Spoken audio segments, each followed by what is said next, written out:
Thank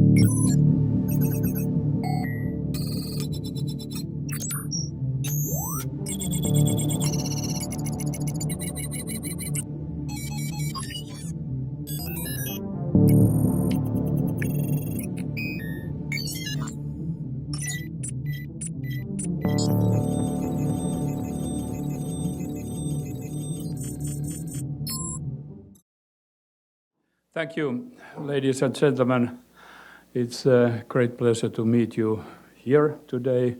It has been tremendous experience to visit California and San Francisco in this beautiful sunny weather. We are living very challenging times, and now I do not mean war in Ukraine, which is brutal, crucial, and surely challenging all of us. But I mean a couple of different kind of procedures or processes which we are facing.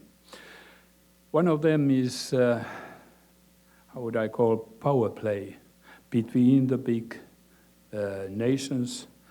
And I don't know whether you have heard Chinese foreign minister's comments today, but it seems that the wording is getting tougher. And in power play, surely the aim is to win the others or the other. Another process, which is most important for all of us, is climate change and how we can stop climate change. It's a totally different process because you don't find any particular individual winner in that. It's a common code or a common path if we let it go further. Why I take these two elements is that before Ukrainian's war, we saw that more and more nations were worried about climate change.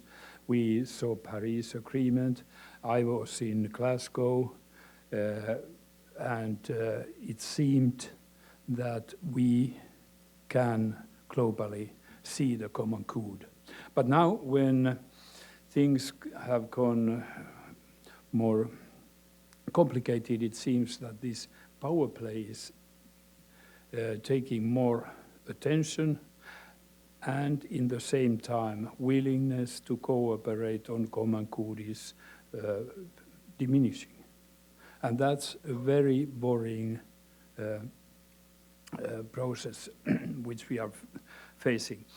I do believe very much that maybe even both problems, both processes could be solved if we find each other's. First, working further against climate change, and then noticing that, well, we can do together something. Why not do a bit more together and try to avoid any crucial things taking place in our relations of the big ones. I referred already to and now I go more to climate change, to Glasgow. I met Sir Nicholas Stern there. We all know that he is an activist for 20 years at least, trying to wake up us to see what's taking place. And his observation was very interesting. He namely said that the private sector has now taken the place of forerunner instead of public sector.